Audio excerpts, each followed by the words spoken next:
বুঝুন অবস্থা। তার মানে এই যে জীবন দাস যার কথা শুনছিলেন ওনার নামটাই চলে গেল ডিলিট, আর যোগমায়া দাসের নামটা রইল এবং তিনি সমস্ত সরকারি সুযোগ সুবিধা পাচ্ছেন। বুঝতে পারছেন, মৃত মানুষ তিনি সরকারি সুযোগ সুবিধা পেয়ে যাচ্ছেন গত 2 বছর ধরে। আমার কথা হচ্ছে এইভাবে তথ্যের ভুলের জন্য শুধুমাত্র নির্বাচন কমিশন এর দ্বারা হ্যারাস হচ্ছে তা নয়, সরকারেরও প্রচুর টাকা হয়তো ড্রেনেজ হচ্ছে। এটা প্রদীপ্ত দা মানবেন কি মানবেন না আমি জানি না। মৃত নামের লোকের নামে আমরা এত খবর করি সবসময়। কয়েকদিন আগেও দেখলাম যে একজন মারা গেছে, তার নামে বিধবা ভাতা চলছে 5 বছর ধরে। একজনের নামে আরেকজন পেয়ে যাচ্ছে, মানে যে পাওয়ার কথা নয় সে পাচ্ছে, আর যার পাওয়ার কথা সে হাপিত্তেশ করে দরজায় দরজায় ঘুরে বেড়াচ্ছে কিন্তু পাচ্ছে না। মানে ভুল সব জায়গাতেই হয় এই ধরনের। কিন্তু ইলেকশন কমিশন যাকে আমরা বিশ্বাসযোগ্যতার চূড়ান্ত জায়গায় রেখে এসআইআর এর মতো একটা বিরাট প্রক্রিয়ায় নেমেছি, সেখানে দাঁড়িয়ে এই জায়গাটা কিন্তু গুরুত্বপূর্ণ। আমি অমিতাভদার কাছে আসবো, একটা ছোট্ট বিরতি নিয়ে নিই। বিরতির পর অমিতাভদা কিভাবে দেখছেন এবং আধার সংক্রান্ত সুপ্রিম কোর্টের নির্দেশ বা তাদের অবজারভেশন, এটা তো এখনো ফাইনাল নির্দেশ হয়নি, অবজারভেশন কিভাবে দেখছেন আসবো বিরতির পর, সঙ্গে থাকুন। অমিতাভদা কি বলবেন? হ্যাঁ দেবাশিস, একটা বিরাট বড় তকমা দিয়ে বসিয়ে দিয়েছ রাজনৈতিক বিশ্লেষক, তারপর সাকুল্যে এখন 2 পরে 2-4 মিনিট বলবার সুযোগ। তবু খুশি আমি, কারণ বাংলা একটি প্রবাদ আছে, সে কহে বিস্তর মিছা যে কহে বিস্তর, যে যত বেশি কথা বলে সে তত বেশি মিথ্যে বলে। প্রশ্নটা আমি কাউকে আলাদা করে চিহ্নিত করে বলছি না, কিন্তু বিষয় একটা সহজ জিনিস ধরবার আছে, সেটা হচ্ছে আধার হচ্ছে ভারতবর্ষের একমাত্র সরকারি নথি যার সাথে আমাদের বায়োমেট্রিক ডেটা, অর্থাৎ কিনা আমাদের জৈব প্রযুক্তিগত তথ্য যুক্ত আছে। অর্থাৎ এর দ্বারা নির্ধারিত করা সম্ভব যে আধার কার্ড যিনি হোল্ডার তিনি সেই প্রকৃত ব্যক্তি কিনা। আমার প্যান কার্ড নিয়ে তুমি চলে যেতে পারো, প্যান কার্ডের থেকে কিন্তু যদি তুমি চেহারা বদল করে ফেলো কেউ তোমাকে ধরতে পারবে না, বায়োমেট্রিক ডেটা তার সঙ্গে অ্যাটাচ নয়। যেই জন্য এত প্রায়োরিটি দিয়ে আধারকে বাকি সবকিছুর সঙ্গে লিঙ্ক করানোর কাজটা সরকার করেছিল, কিন্তু ভোটের সঙ্গে কিছুতে একে লিঙ্ক করতে দিচ্ছে না। দিচ্ছে না কি কারণে? দিচ্ছে না এই কারণে যে এই সরকার এই গণতন্ত্র খুব ভালো করে জানে এবং এই গণতন্ত্র পোষিত বিচার ব্যবস্থাও খুব ভালো করে জানে যে এই ছাপ্পা ভোট, এই রিগিং, এই জালিয়াতি ছাড়া এই গণতন্ত্রের উৎসব পরিপূর্ণ হয় না। নতুবা সত্যি সত্যি আমাদের দেশের নাগরিকতার এবং ভোটদানের অধিকারের প্রধান পরিচয়পত্র হওয়া উচিত ছিল আধার, কারণ সেটা বায়োমেট্রিক ভিত্তিক।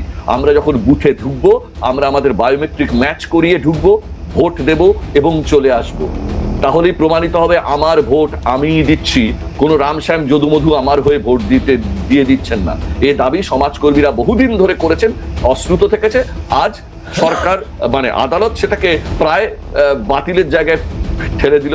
অতএব ওয়েও ছাড়া আর অন্য কোথাও গিয়ে আধারের কোনো উপযোগিতা থাকবে বলে আমার বিশ্বাস নয়। যে কারণে জনপ্রকল্পগুলোর সঙ্গে আধারকে জোড়া হয়েছিল, যে যারা প্রকৃত প্রাপক তাদের কাছে যাতে জনপ্রকল্পের সুবিধা পৌঁছায়, তার জন্যই বায়োমেট্রিক আইডির কথা বলা হয়েছিল। যাই হোক, এটা খুব হতভাগ্য দেশ আমাদের।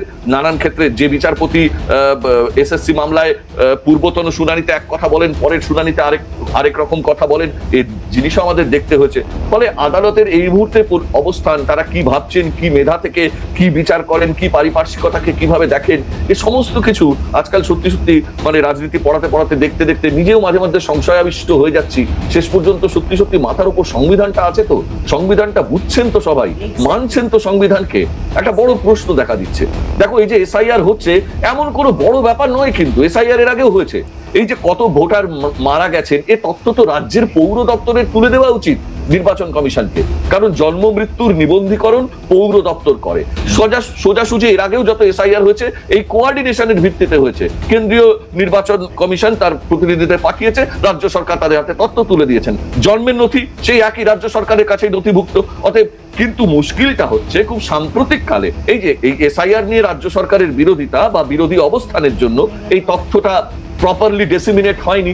ফলে আধারের ভিত্তিতে এখন মৃত, জীবিত ইত্যাদিকে বাছাই করার চেষ্টা চলছে। এবং তার চেয়েও বড় প্রশ্ন, যে কথাটা একটু রূপকের আকারে বলার চেষ্টা করলেন বিজেপির প্রতিনিধি, আধার ইত্যাদি ইত্যাদি, এটা তো ঘটনা। আমাদের রাজ্যে এই জাল বার্থ সার্টিফিকেট, জাল ডেথ সার্টিফিকেট, জাল আধার, জাল ভোটার কার্ডের একটা কুটির শিল্প বিস্তৃত হয়ে রয়েছে। কিন্তু মুশকিল হচ্ছে জীবনবাবুর নাম যদি 25 সালের ভোটার তালিকা থেকে বাদ গিয়ে থাকে, তাহলে তারই কোনো পরিচিত মানুষের অবজেকশনে বাদ গেছে এটা জানতে হবে। না, ভোটার তালিকা থেকে বাদ গেলে তারই কোনো শুভাকাঙ্ক্ষী, তারই কোনো শুভানুধ্যায়ী বা তিনি যে দলকে সমর্থন করেন বা করেন না বলে প্রকাশিত হয়ে পড়েছে বলেই কেউ এই কাঠিটি করেছে, সোজা কথা কাঠি করেছে, নইলে ভোটার তালিকা থেকে 2002-এর লিস্টে তার নাম পাওয়া যাচ্ছে, 25-এ পাওয়া যাচ্ছে না, বা তিনি 25-এ ভোট দিতে যাননি, গেলে নিশ্চয়ই তখনই ধরা পড়তো যে তার নামটি ওখানে নেই, তাহলে তিনি 25-এ কোথায় ছিলেন, এই যাবতীয় 2000 যেহেতু এবারের SIR এর ক্ষেত্রে 2002টাই মান্য, অতএব তিনি যদি 2002-এর ভোটার তালিকা নিয়েও আবেদন করেন,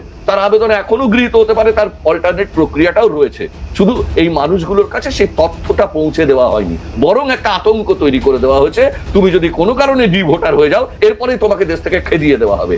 এই আতঙ্কের পরিবেশটাই একেবারে অকাম্য ছিল। এর আগেও SIR হয়েছে, 69 লক্ষ মানুষের নাম বাদ পড়েছে, সবটাই হয়েছে, এবং তারপরে নির্বাচনও হয়েছে, সেই সময়কার সরকার উল্টে গেছে, গদি উল্টে গেছে, গিয়ে নতুন সরকার এসেছে, সবটাই খুব স্বাভাবিক নিয়মে হচ্ছে, এত আতঙ্ক তৈরি করার কোনো কারণ ছিল না। ফলে প্রশ্ন এইখানটাতে এসে দাঁড়াবে যে এক সাধারণ মানুষ এরকম তটস্থ হয়ে পড়বেন কেন?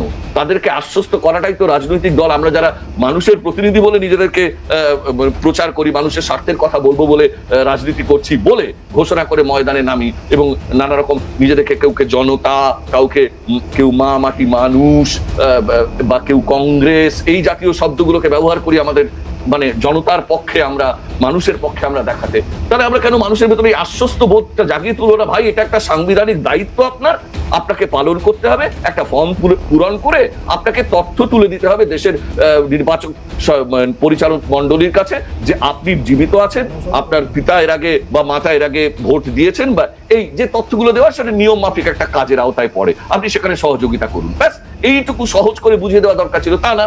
তার সঙ্গে জুড়ে গেছে BL-এরা, তারা একটা ট্যাবে আইপ্যাকেট দেওয়া অ্যাপ্লিকেশনে তথ্য কপি করে দেবেন, সেটা চলে যাবে কোনো রাজনৈতিক দলের কন্ট্রোল রুমে, তারা অ্যানালিসিস করবে ইত্যাদি। কেন, কি দরকার, কেন দেবো আমি তথ্য আইপ্যাকের হাতে?